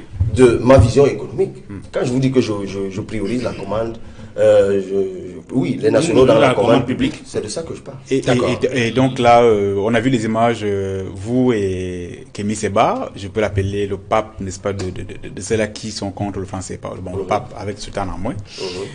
C'est quoi exactement le message entre Alors, papa et notre Dieu? rencontre à Rome, c'était à Rome, était très intéressante. J'avais une très mauvaise perception de Kémy Séba.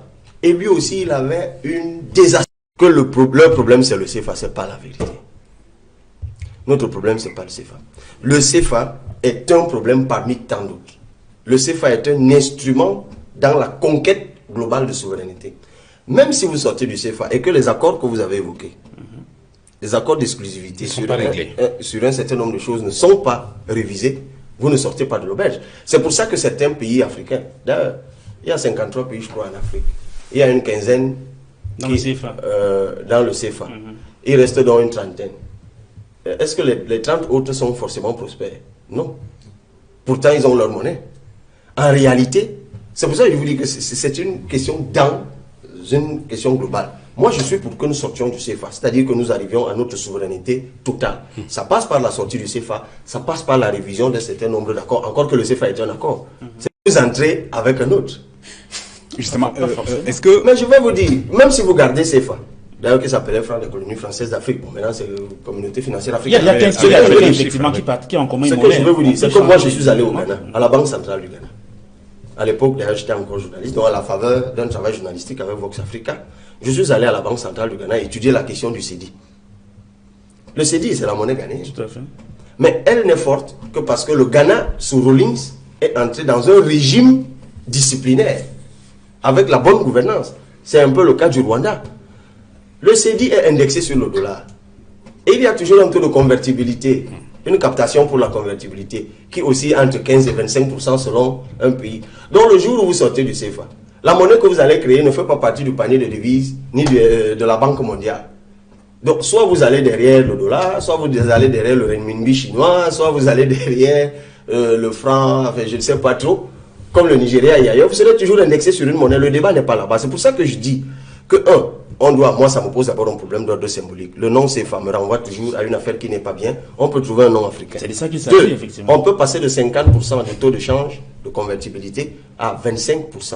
Et d'ailleurs, j'ai écouté le président Macron, il est acquis. J'ai écouté le président Déby, le président congolais, ils sont acquis. Ça veut dire qu'il y a déjà des conditions favorables. Ça, c'est des choses que nous pouvons obtenir très rapidement. Moi, je situe la sortie du CFA. On peut retirer le droit de veto à la France. Oui, ça, c'est au niveau de la BEAC. Mais pas seulement. Ce n'est pas la seule réforme qu'il faudrait apporter. Si vous avez bien étudié le système de la BEAC, pour dire les choses simplement pour ceux qui nous écoutent, vous savez quand dans une partie du monde, il y a le jour, dans l'autre partie du monde, il y a la nuit. Est-ce que vous savez que quand il fait nuit chez nous, il fait jour en Inde, et que la BEAC fait des placements dans des marchés financiers là-bas, et que ces placements sont rémunérés? Et à quoi ça sert? C'est logé dans un compte intermédiaire. À quoi ça sert? Allez chercher. Bon, ça c'est de deux. L'un dans l'autre. C'est qu'au fond, même les 50% que nous avons, lorsqu'on nous les vire, vous savez, c'est comme votre salaire. Vous ne l'utilisez pas totalement le même jour. Donc quand on nous les vire dans notre compte, c'est logé dans un compte intermédiaire.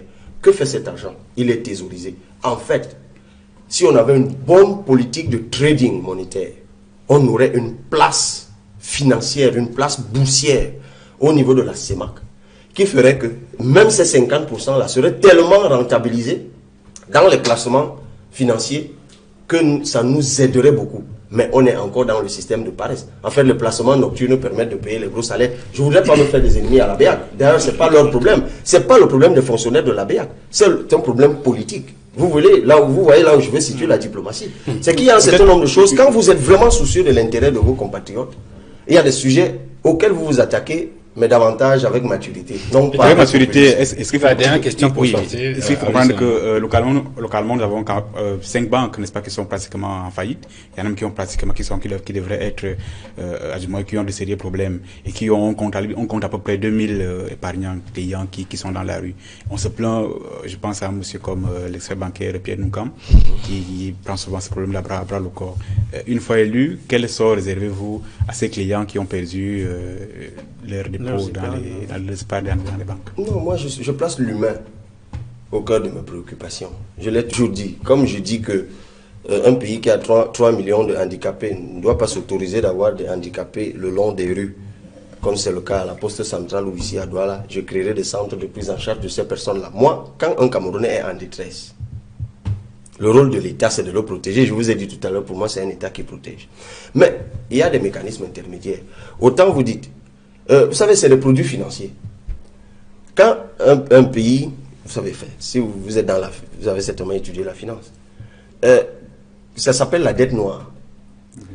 Quand des banques sont en difficulté, un État qui est soucieux de ses citoyens, il rachète ça. Il les rachète. C'est-à-dire que lui, il rémunère les épargnants. Il rachète cette dette noire. Ça s'appelle la dette noire. C'est un nom anglais. Il y a un anglicisme pour désigner ça. Et il utilise cette dette noire comme placement dans les marchés financiers. Vous savez, les marchés financiers, c'est un jeu d'écriture. Vous pouvez placer une dette noire. C'est-à-dire que vous placez un argent que vous n'avez pas. Mais parce que vous l'avez racheté. Et il se trouve toujours des gens qui le rachètent. Beaucoup de pays sérieux au monde appliquent cela. Et c'est une formule pour sortir ces épargnants de la détresse. Ça, mais maintenant, je vais me moduler là. Parce que autant vous dites, il y a 5 banques en faillite. Mais il y en a combien sur liquidité? Beaucoup d'autres. Vous le savez, des banques commerciales. Et moi, je vous dis qu'il y a une dette publique nationale, une dette intérieure, de PME, puisque vous en parliez, je ne sais pas, lui ou vous. Des personnes qui attendent d'être payées par l'État et qui ne sont pas payées. Et moi, je ne comprends pas comment l'État ne peut pas délivrer des produits financiers, des bons de trésor, à ces personnes pour qu'ils aillent s'endetter dans les banques commerciales, quitte à ce que l'État mette simplement en place une administration de surveillance pour que les banques ne pratiquent pas l'usure. Ça permet que les endettés s'endettent à nouveau et font tourner l'économie. C'est encore une question Axe de l'emploi, notamment de l'emploi jeune, dans votre politique. Oui, les secteurs économiques que j'ai évoqués, ce sont des secteurs pourvoyeurs d'emploi. L'agro-industrie, en fait, tous les experts le savent. Vous savez, un hectare génère un emploi direct. C'est en moyenne 500 000 francs, les experts le disent. Donc, si vous faites, comme je veux le faire, 1 million d'hectares d'exploiter en 5 ans, je génère un emploi direct, en théorie, 1 million d'emplois. Mais dans la pratique, c'est beaucoup plus. J'aime toujours prendre le cas de Niété. 17 000 hectares, 6 700. Oui, votre exemple dans... Oui, dans le projet de société, ouais. Vous avez pu vérifier. Pour moi, c'est empirique. Parce qu'autour d'une agro-industrie se développent 1000 autres choses. Ça veut dire que la révolution agricole, à elle seule, dans ce pays, peut générer, ça a l'air d'un jeu, au moins 2 millions d'emplois en 5 ans. La révolution. On n'invente pas la roue. Israël est passé par là, l'Afrique du Sud, qui a au compte environ 30 000 fermes. Aujourd'hui, ferme agro-industrielle, est passée par là. je vous dis encore, il faut simplement le vouloir. Vous y injectez 500 milliards par an, vous arrivez à ce résultat. Mais j'ai parlé également du numérique. C'est un secteur de compétitivité, c'est un pôle de compétitivité aujourd'hui avec les services qui est incroyable.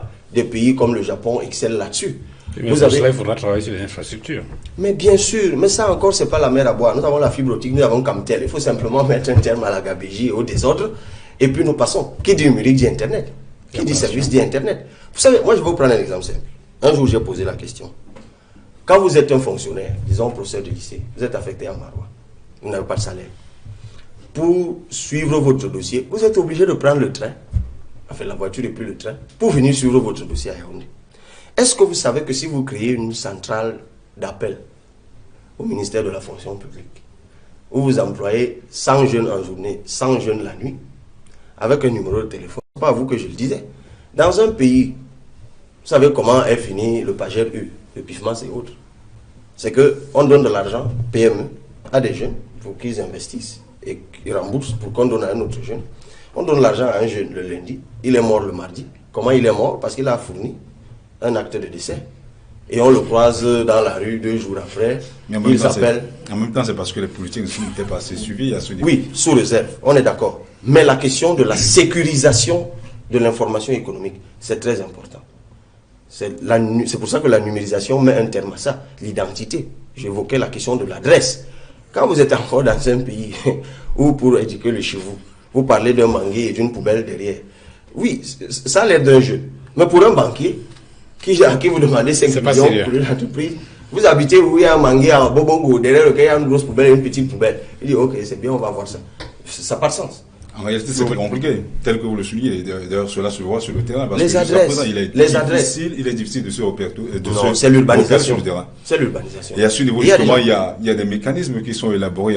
C'est l'intelligence. Au niveau de la communauté urbaine, notamment ici à Douala, je crois, il y a beaucoup de travaux qui sont menés justement pour immatriculer, pour localiser les rues, et à partir de là, je crois, on va davantage ouvrir, et également au niveau de l'identification des personnes. Parlons-en. Si vous permettez. Dites-moi, quel est le problème pour que la rue qui passe ici devant Equinox ait un numéro, et que ce numéro soit dans un système informatisé? C'est une question de logiciel. Les gens disent oui. Vous êtes sérieux? Oui. Okay. Si vous êtes sérieux, ça va. Restons sur la question qu'il posait, justement, sur la question d'emploi. Nous sommes en train de parler d'emploi. Vous avez annoncé dans votre programme la création de 40 000 emplois au niveau de la fonction publique. Oui. Notamment 22 000 dans le secteur de l'éducation, 8 000 dans le secteur de la santé, 8 000 également dans le secteur de la sécurité et de la justice, 5 000 dans les autres domaines. Le tout pour un total de 100 milliards de francs CFA l'an. Où prendrez-vous cet argent? Mais je vous l'ai dit tout à l'heure. L'État, une économie dynamisée n'est plus figée. Mais ça commence par les économies. Je mets un terme à la gabégie. C'est aussi simple que ça. On a fait la simulation. Si vous voyez la dépense budgétaire, vous la recadrez tout simplement. Vous ramenez le fonctionnement de 60, comme c'est le cas maintenant, à 44%, et vous remontez l'investissement. Vous faites des économies nettes immédiates de 800 milliards. Immédiates. Vous n'avez même pas besoin de faire venir les investissements directs étrangers. En fait, souvent quand nous analysons l'économie camerounaise, nous avons une mauvaise manie, et c'est une question qu'on pose tout le temps aux hommes politiques, tu prends l'argent. Mais alors que vous, comme moi, M. Nyoupé, nous savons le niveau de gabégie qu'il y a dans ce pays. Vous êtes capable de mais faire... il le sait, le but est de vous amener à ce niveau. Non, quand je parle. Vous annoncez également, vous annoncez. Vous trouvez ce qu'on aura pu. En réalité, le gap au Cameroun, c'est de 1 million. Vous savez, un pays comme le Maroc, c'est 800 000 agents publics pour un peu plus de 10 millions d'habitants, je crois. La France, à elle seule, 60 millions d'habitants et a plus de 5 millions d'agents publics. Le Cameroun est à 23 millions d'habitants. On a approximativement, puisque le Mboma et autres font qu'on ne sait pas exactement qui on paye. Mais bon, il faut saluer l'opération qui a eu cours récemment de toilettage. Mais bon, en réalité, il faut confier ça à un opérateur privé. C'est ce que je ferai. Et vous verrez qu'on fera plus de bénéfices.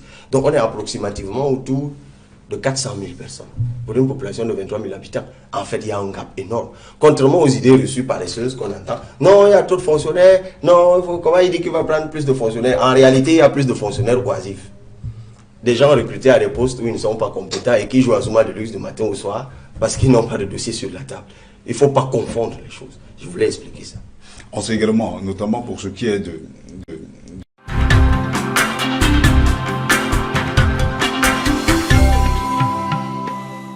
le problème de l'intégration rapide, parce que vous savez qu'il y a des gens qui prennent service, je veux dire, qui vont dans des lycées, des établissements privés éloignés, qui prennent service et qui restent pendant 1 an, 2 ans sans salaire. C'est également un problème important au niveau de l'éducation, non? Pas seulement, mais surtout au niveau de l'éducation Et et même de la médecine. Oui. C'est à se demander même pourquoi. Comment on règle ça? Non, mais par le sérieux et l'humanité. Vous avez vu là récemment, quand il y a eu les enseignants indignés, l'argent est sorti, non? Comment ça s'est passé? C'est une question d'humanité. Vous ne pouvez pas payer les élèves de l'ENAM pendant qu'ils sont à l'école, et quand ils sortent de l'école, vous payez les policiers, et vous me dites que un créneau aussi important que l'éducation, ça peut attendre 3 ans, 4 ans. Non, c'est pas possible. Ce sera automatique. D'ailleurs, ils ont une belle excuse. Ils disent non, ça va faire que le rappel est grand. Je dis mais non. L'enseignant n'a pas besoin de rappel, il a besoin de crédit. On fait tourner l'économie pas avec les rappels, mais avec les crédits. Donc, moi, ce sera systématique parce que c'est un secteur important.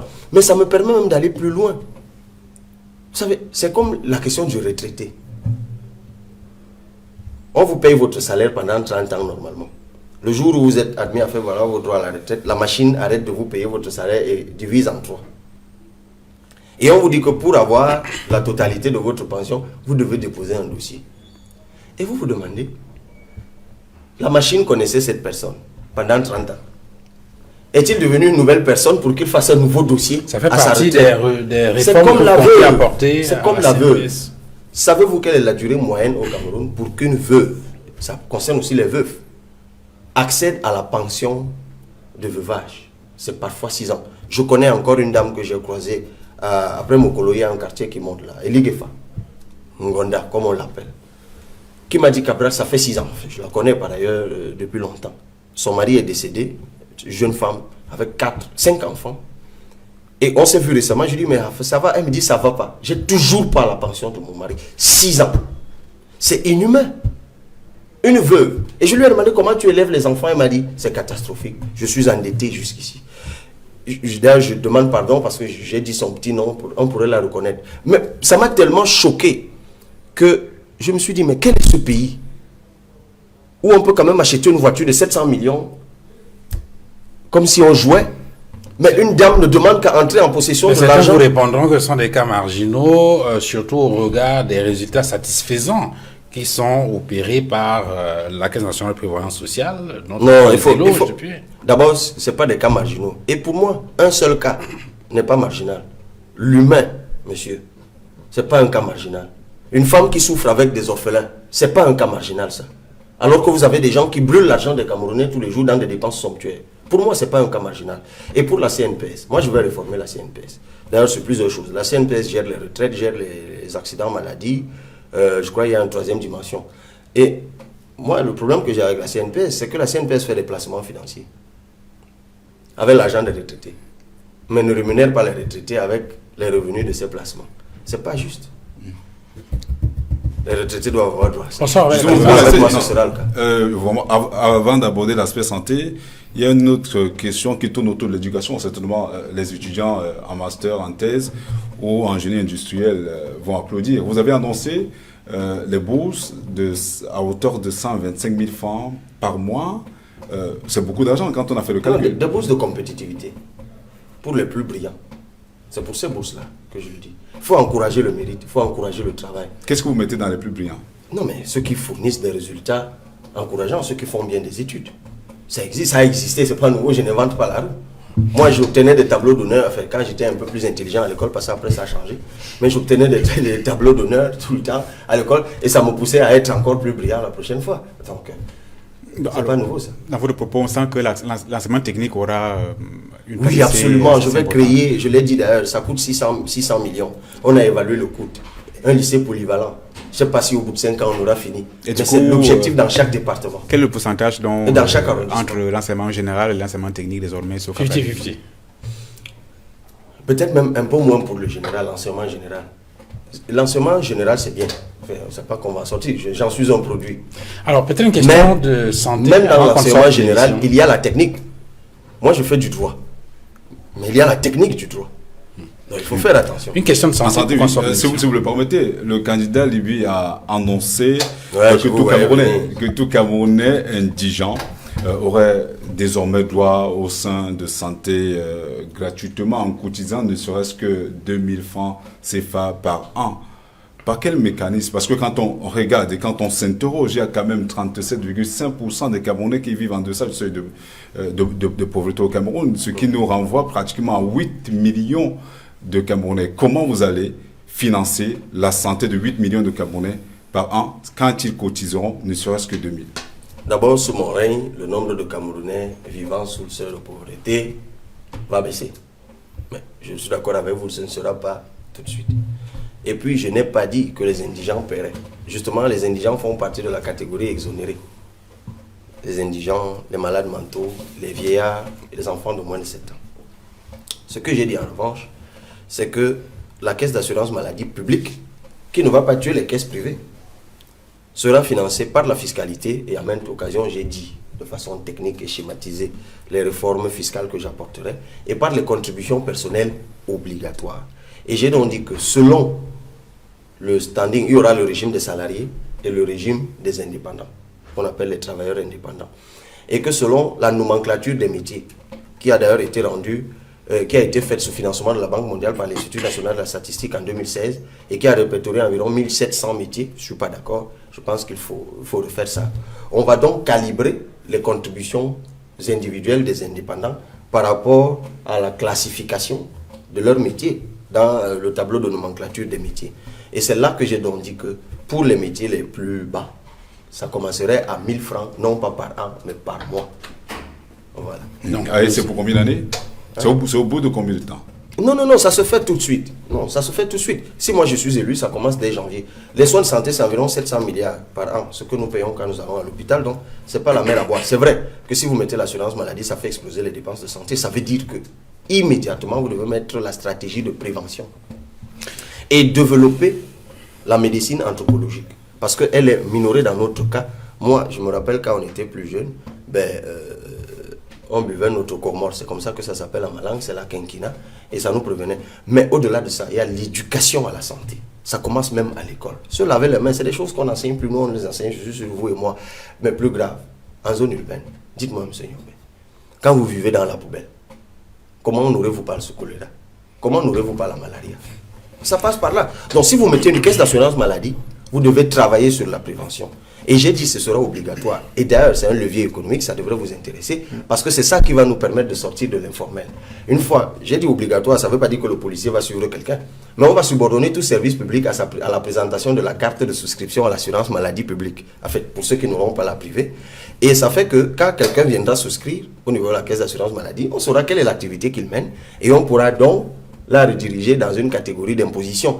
Parce que dans une société où 80% des gens qui travaillent ne payent pas l'impôt sur le revenu des personnes physiques, cet État ne peut pas assumer ses charges sociales. Et sur ce plan, je suis d'accord que sous réserve de la gabegie du régime sortant, même s'ils avaient toute la volonté du monde, avec une économie informelle à 80%, ça n'aurait pas été possible. Voilà, mais justement, il sera difficile de sortir le secteur informel, comme vous semblez le souligner. Mais vous avez bien compris que moi, j'utilise la santé pour sortir l'économie de l'informel. Messieurs, vous devez saluer mon génie quand même.